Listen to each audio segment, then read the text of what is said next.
Le projet débute par une aventure il y a près d'un an. C'était au printemps 2016, alors qu'on se posait la question comment on pourrait faire en sorte que des élèves de 3e secondaire au régulier aient une aventure extraordinaire dans l'année qui allait venir. Et Marie-Ève a eu la bonne idée de dire « Hey, pourquoi on ne se joint pas les trois à créer le Club des Trois? » Le Club des Trois, oui, qu'est-ce qu'on ferait, le Club des Trois? Secondaire 3, 3 groupes. Et Tania a eu l'idée, ben moi, en art, je préfère faire des œuvres qui seraient incorporées à autre chose. Marie-Ève a dit oui à de l'écriture. Moi, je dis, ben ça y est, j'ai déjà écrit quelque chose. Ça s'appelle Les Aventuriers de la Plume Céleste. La nature, il y a fort, fort longtemps. Mais son appelle dans sa... J'avais pas réalisé que la chanson rentrait en une page.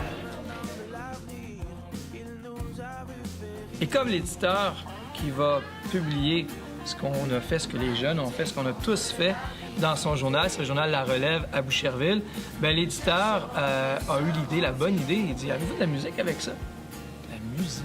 On trouve quelqu'un, un ancien de Mortagne, qui va nous faire paroles, musique, chansons avec un cœur de nos élèves. Là, on s'est dit, qui c'est qu'on a à l'école qui a... On a eu Marie-Mé, mais rendu Marie-Mé très pro. On a eu beaucoup. Là, on a pensé Nicolas Dulude. Ben oui, il chante super bien, il compose super bien. C'est un gars qui aime les jeunes, il vient d'ici, dynamique. On l'appelle. Il chante au bal. Alors, au bal définissant. Alors, on l'appelle, tout de suite, il embarque dans le projet. Là, on lui a fourni l'histoire. Mais on a des jeunes à l'école qui ont décidé, un groupe de 10, de composer quelque chose pour lui remettre. Et c'est un peu ce qu'il a réutilisé et l'a composé, l'œuvre qui va être entendue, qui s'appellera comment? On ne sait pas encore le titre, hein?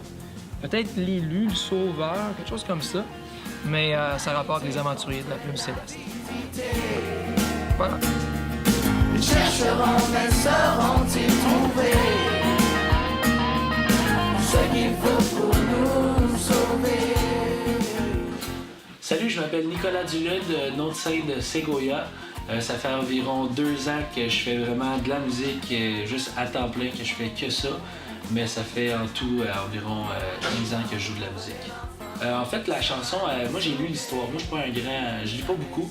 Fait que j'ai vraiment lu l'histoire, les petits résumés que François m'avait fait. Parce que je l'ai demandé de François Desmarais, celui qui a écrit l'idée, le concept de la Plume Céleste. Je lui ai demandé de me faire des petits résumés condensés parce que je lui ai dit que je lisais pas beaucoup. En premier, j'ai pas eu d'idée, pas en tout. Puis c'est quand que les élèves sont arrivés avec des phrases, puis que je les ai rencontrés que là, l'idée, elle a grandi, elle a comme un peu, elle a fleuri. Là. Fait que c'est là que c'est grâce à eux aussi si la chanson existe, beaucoup grâce à eux.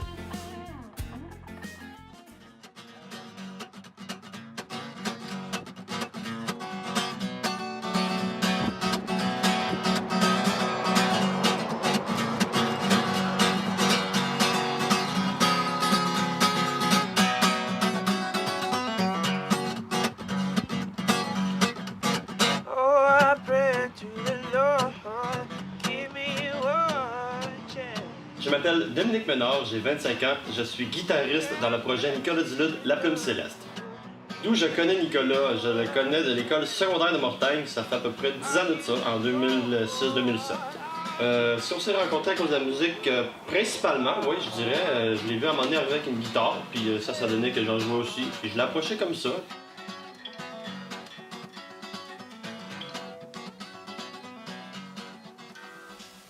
Ça devrait être pour pire, ça.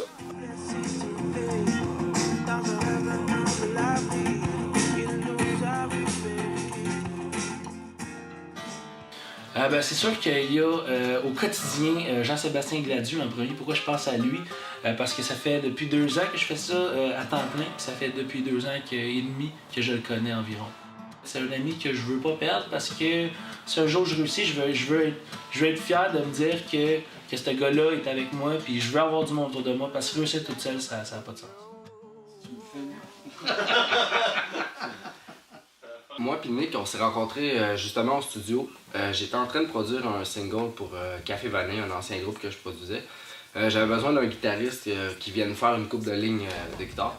Finalement, ils l'ont appelé, il s'est pointé au studio. Puis le premier take qu'il a fait, le premier take, je l'ai pris, c'était excellent. La guitare était même pas dans l'ampli, j'ai monté le préamp puis le mood que ça l'a donné. je me suis vu la tête, j'ai dit ok, toi tu sais jouer de la guitare, c'est vraiment cool. Puis ça donnait une atmosphère un petit peu plus été avec sa saveur philippine. Fait que c'est Nick, en fait, je l'ai rencontré justement au studio où on est présentement. Le déclic avec Nick s'est fait justement quand on était à un festival à La Tuque. Festival 12 heures d'endurance, de motocross et de 4 roues. Nick a fait la première partie de Café Vanné où ce que vraiment il nous a impressionné avec son simple 20 minutes. On en voulait encore, il était dedans, il parlait à sa foule. C'est vraiment là que j'ai comme découvert quel artiste au complet il était. Maintenant, les projets avec Nick sont plus des collaborations, donc on va travailler sur un single, mettons, d'été, où ce que je vais avoir fait de la composition plus électronique, puis lui, je vais avoir besoin d'une voix, où lui, il va me donner une saveur, justement, à cette instrumentation-là. Et d'autres projets que je suis juste technicien pour Nick, pour faire ses projets à lui, plus rockabilly. C'est sûr que autant que pour Jean-Sébastien que pour moi, il y a Guy. Parce que c'est pas mal, pour elle, c'est le seul moment dans ma vie où j'ai vraiment l'occasion puis la chance de côtoyer quelqu'un qui a de l'expérience, puis pas pour défaut. Parce que quand on fait des bars puis tout, c'est tout le temps « Ah le gros, moi je connais le gars qui connaît le gars qui connaît le gars », puis tu le sais déjà d'avance que c'est pas vrai. Ça va-tu les écouteurs? Ouais. Je vais aller fermer la porte. Non, ferme pas les portes. Pas besoin. Ça va, les écouteurs? C'est cool? Ouais. Tu t'entends bien, toi? T'es cool? Ça va? Es-tu prêt à te faire un take? Oui. On a commencé vraiment au bas de l'échelle, 0, pas de business, la business complètement à terre, puis on faisait du western, t'sais. On enregistrait des... Écoute, si t'avais du temps, là, je te comptais les albums que j'ai faits dans ma vie, tu braillerais. Tu sais, des affaires, là, des albums en une soirée, tout le monde live en même temps. Le ça, ça se faisait de même à l'époque. Le comédien, chanteur, il se plaçait en plein milieu. Puis là, il invitait tous ses amis autour. Puis là, on mettait un micro, tu sais. Puis un ou deux micros, dépendant s'il y avait un instrument ou pas. Puis on tapait le show, on tapait ça. Puis on sortait un album avec ça. Ça se faisait en une soirée. Puis il y a eu des gros hits, là, comme C'est en revenant des Lego, tu sais, là. Puis La soirée québécoise, puis plein d'autres. Au début, chez Perry, aussi, j'accordais les guitares, je faisais le café, je roulais les fils, je montais les drums, je tournais les drums, je faisais tout. À part le piano, quoi, je n'étais pas capable de faire. On calibrait les machines nous-mêmes, on faisait tout nous-mêmes. Puis on a commencé bien petit, puis un jour, Robert Charlebois est venu, parce qu'il y avait eu des troubles d'un autre studio, puis il est arrivé, puis on a rencontré Robert Charlebois. Au début, il m'énervait parce qu'il est speedé, ça n'a pas de bon sens, c'est un vrai speed freak.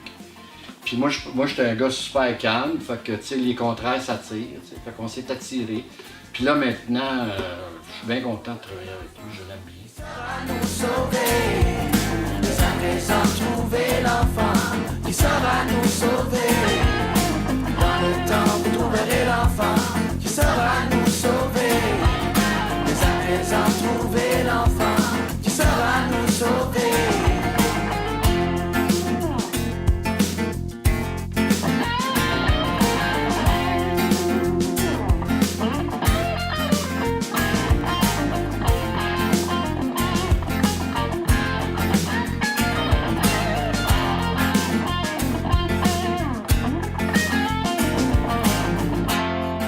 Merci Guy. OK. Merci. Live long and prosper.